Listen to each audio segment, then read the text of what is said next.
आज 12 मार्च को कक्षा 10 का आरबीएसई बोर्ड का हिंदी का पेपर हुआ था। उसी की आंसर की हम देखने वाले हैं, उसी का सॉल्यूशन हम देखने वाले हैं। आप कक्षा 10 के विद्यार्थी हैं और आपने ये पेपर दिया है, तो जल्दी से आप क्या करेंगे, इसके प्रश्नों को जो है मिला सकते हैं और ये जांच सकते हैं कि आपके कितने सही हो रहे हैं।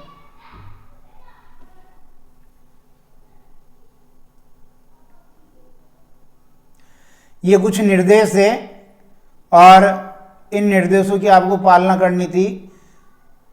खंड ए का पहला प्रश्न देखिए।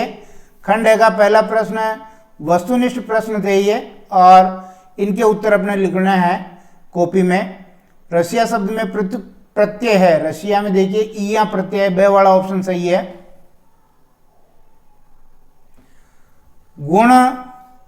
गुण स्वर संधि का सही उदाहरण पूछा है।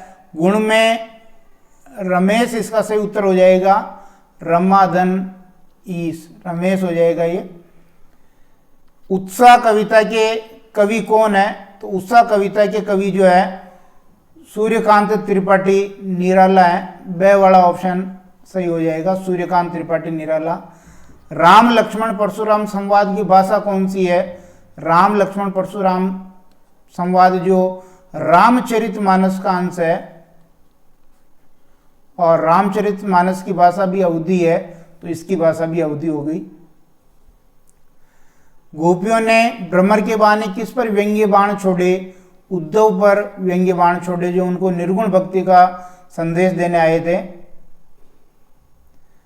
छठा प्रश्न, नागार्जुन का जन्म कहाँ हुआ था, नागार्जुन का जन्म कहाँ हुआ था, नागार्जुन का जन्म बिहार में हुआ था।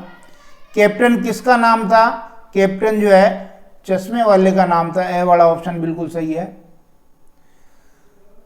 लखनवी अंदाज व्यंग्य के लेखक कौन है, लखनवी अंदाज व्यंग्य के लेखक यशपाल है, ए वाला बिल्कुल सही है।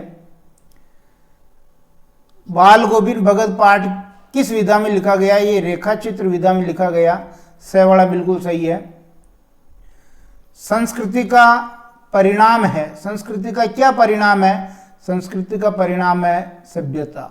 हमारे समाज में नाक किसका प्रतीक है, नाक इज्जत का प्रतीक है। और हिंदी का पहला आंचलिक उपन्यास किसे कहते हैं, देहाती दुनिया शिव पूजन सहाय का जो देहाती दुनिया है, इसको हम पहला आंचलिक उपन्यास मान सकते हैं। उसके बाद देखिए रिक्त स्थान थे, रिक्त स्थानों की पूर्ति आपको करनी है, और 6 रिक्त स्थान है ये। पहला कह रहा है किसी भाव अवस्था गुण दशा के नाम को कौन सी संज्ञा कहते हैं, तो भाववाचक। कौन सी संज्ञा कहते हैं, भाववाचक। वे शब्द जो संज्ञा सर्वनाम की विशेषता बताते हैं उन्हें क्या कहते हैं, उन्हें विशेषण कहते हैं।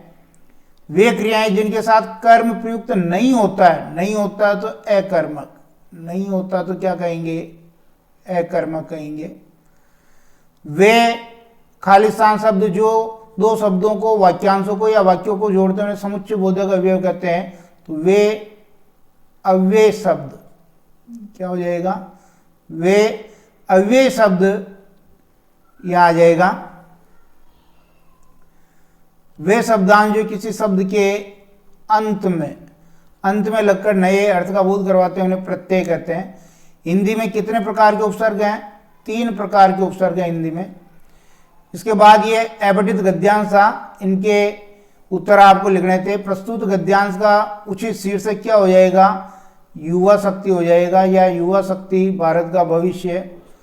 वर्तमान में कैसे युवाओं की आवश्यकता है, वर्तमान में मजबूत, निर्भय और ऐसे युवाओं की आवश्यकता है जो अपने आप में, अपनी शक्ति में विश्वास करते हो।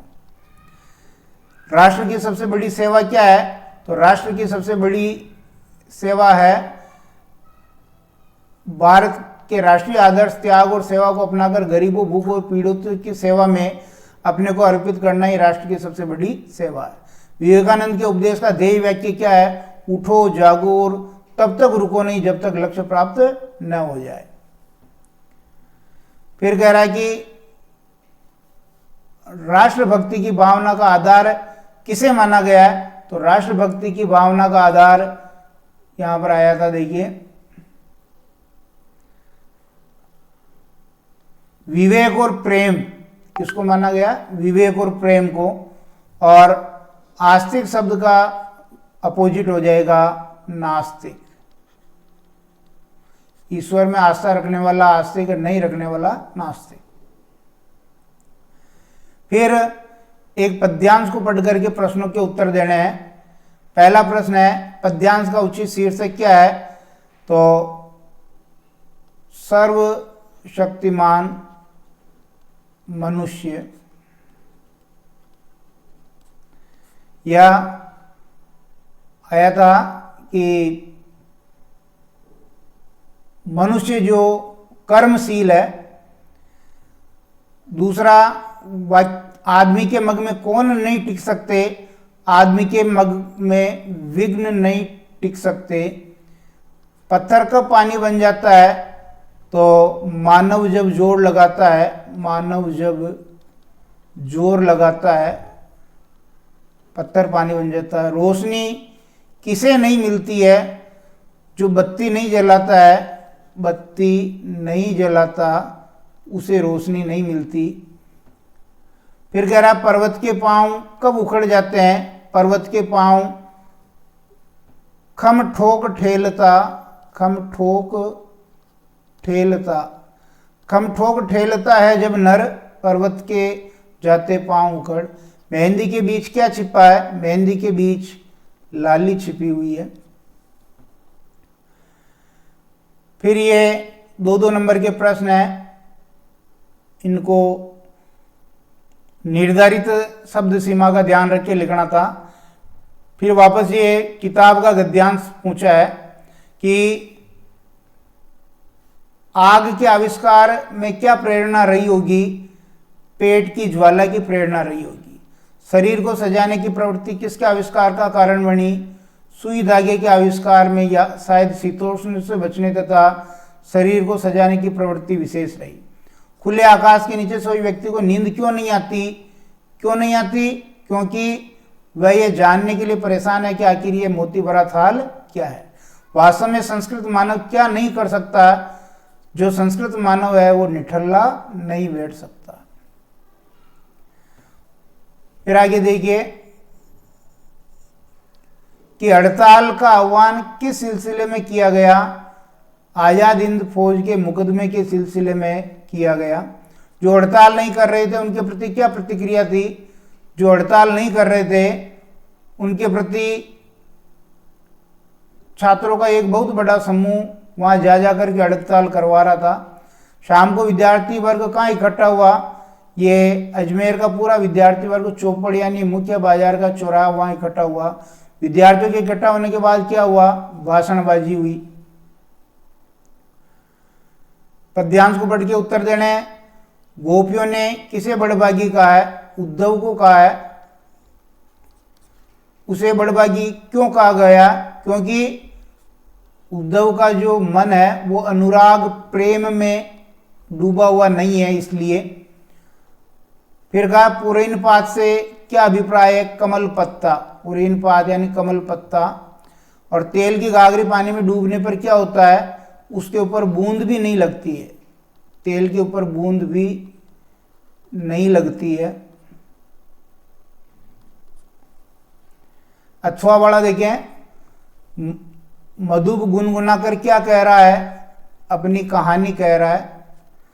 पत्तियां क्यों गिर रही है, मुरझा गई है इसलिए पत्तियां गिर रही है। अनंत नीलिमा में क्या छिपा हुआ है, असंख्य जीवन इतिहास छिपा हुआ है। व्यंग्य मलिन उपहास से क्या तात्पर्य है, जो कुटिल हंसी है उसके लिए व्यंग्य मलिन उपहास आया है, मजाक उड़ाना किसी का, व्यंग्यपूर्ण हंसी हंसना।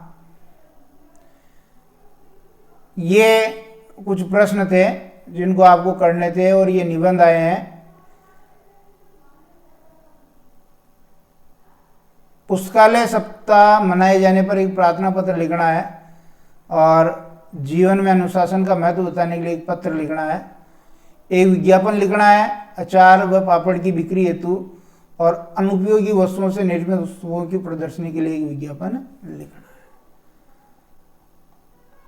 धन्यवाद।